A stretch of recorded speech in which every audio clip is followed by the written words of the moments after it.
Hey there, friend. Welcome back to Daily Dose Radio here in the Bible Bistro.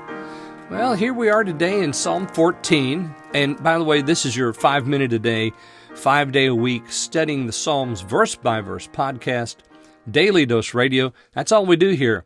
We study the Psalms verse by verse. Takes us about 4 years to go from Psalm 1:1 to Psalm 150, verse 6. But we do it 4 years. We try to do every verse. Sometimes I'll maybe don't spend enough time on the ones that you want me to spend time on, but in these shorter Psalms, boy, it's easy. We really get into the meat and potatoes of the Psalms.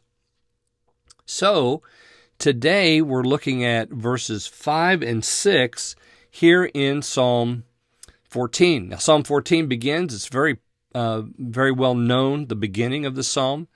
The fool has said in his heart, there is no God. So that kind of kicks us off. And then we have that section there at the beginning in verses 2 and 3, actually the end of verse 1 and all the way down through verse 3, that's quoted by the apostle in Romans 3, that everyone's a sinner, all have sinned, there's none righteous, no, not one, nobody does good. And he says that part twice, nobody does good. So we have that, and then we have the laissez-faire kind of attitude of the wicked who, they don't have any knowledge. They eat up the people of God like they're eating bread, and, they don't call on him. Well, of course, why would they? They don't believe that there is a God. So, there's a big leap between saying, I don't believe there is a God, and praying to him. That's a chasm, and something has to bridge that chasm. And these fellows aren't there quite yet.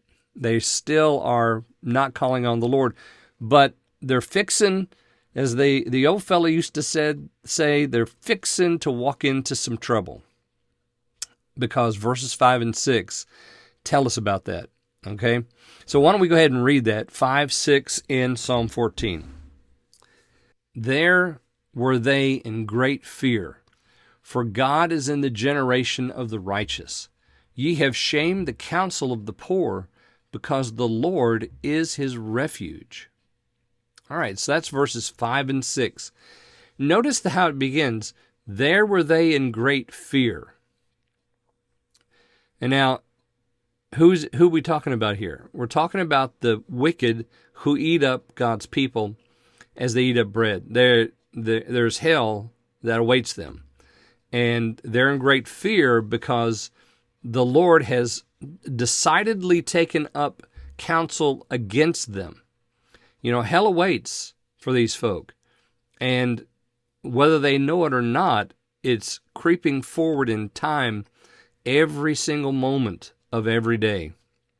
They were in great fear, for God is in the generation of the righteous. You see, they're eating up God's people like they're eating bread, just that casual, just, chomp, chomp, chomp.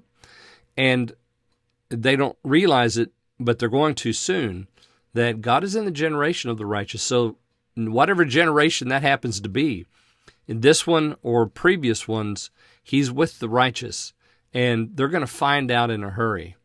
I can remember some of the old men in my family saying, run, boy, run, here comes your mama with a switch. And, I knew I couldn't outrun mama, and that switch was going to land on my backside.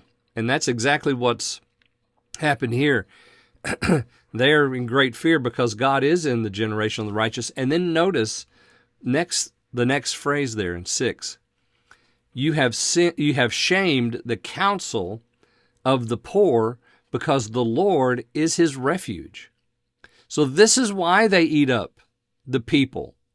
They trust the people, the God's people, the family, the righteous, the upright. They trust in the Lord.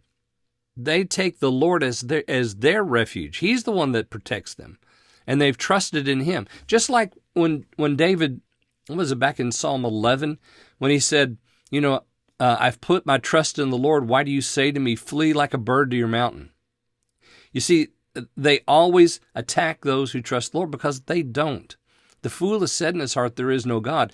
And they can broach no disagreement with that. They have to be right.